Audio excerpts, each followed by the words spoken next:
ذرا سوچیں، ایک نوجوان لڑکی جو زندگی سے بھرپور ہے، نئے شہر دیکھنے کے خواب رکھتی ہے اور اکیلے سفر پر نکلتی ہے۔ یہ کہانی ہے ایلیسا لیم کی۔ وہ کینیڈا کی رہائشی تھی اور 2013 میں کیلیفورنیا آئی تھی۔ ایلیسا ایک خوش مزاج، تھوڑی شرمیلی مگر ذہین لڑکی تھی جو اپنی ڈائری میں ہر دن لکھتی تھی۔ وہ اپنے ذہنی مسائل کے بارے میں بھی کھل کر بات کرتی تھی، جیسے ڈپریشن اور انگزائٹی۔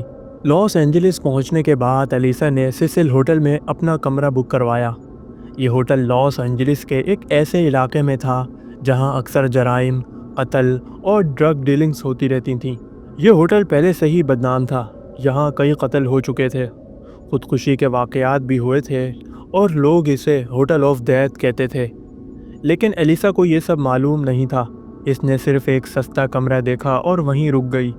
31 جنوری 2013 کو ایلیسا کو آخری بار زندہ دیکھا گیا، اور یہی رات اس کیس کا سب سے خوفناک حصہ ہے۔ ہوٹل کی لفٹ میں لگی CCTV فوٹیج میں ایلیسا اکیلی نظر آئی۔ یہ ویڈیو آج بھی انٹرنیٹ پر موجود ہے اور دیکھنے والوں کو ڈرا دیتی ہے۔ ایلیسا لفٹ کے اندر عجیب حرکتیں کر رہی تھی۔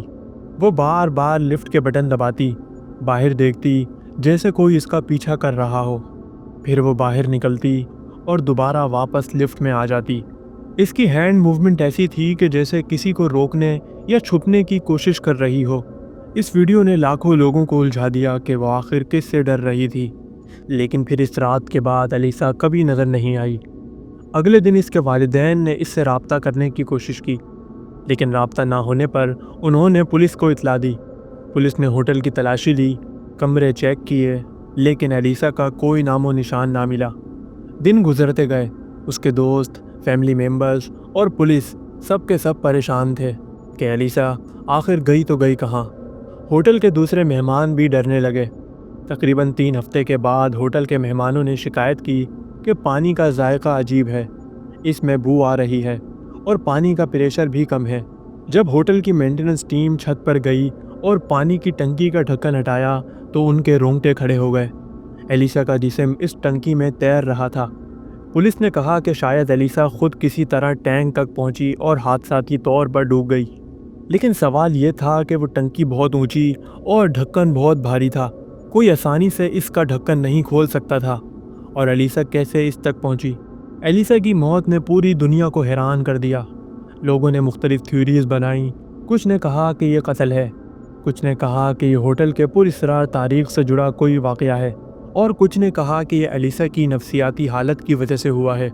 سیسل ہوٹل خود بھی اس کہانی کا حصہ بن گیا۔ لوگوں نے پرانے قتل اور واقعات کو یاد کیا اور کہا کہ یہ جگہ منحوس ہے۔ اس کیس پر ڈاکومنٹریز بنی، YouTube ویڈیوز وائرل ہوئیں، اور آج بھی لوگ اس ویڈیو کو دیکھ کر خوف زدہ ہو جاتے ہیں۔ ایلیسا کی کہانی ایک سبق بھی دیتی ہے، ذہنی صحت کتنی اہم ہے، اور یہ کہ بعض اوقات ہمارے ارد گرد کے ماحول میں خطرہ چھپا ہو سکتا ہے۔ ایلیسا آج نہیں ہے، لیکن اس کی کہانی ہمیشہ یاد رکھی جائے گی، کیونکہ اس نے سیسل ہوٹل کو دنیا کے سب سے مشہور اور خوفناک رازوں میں شامل کر دیا۔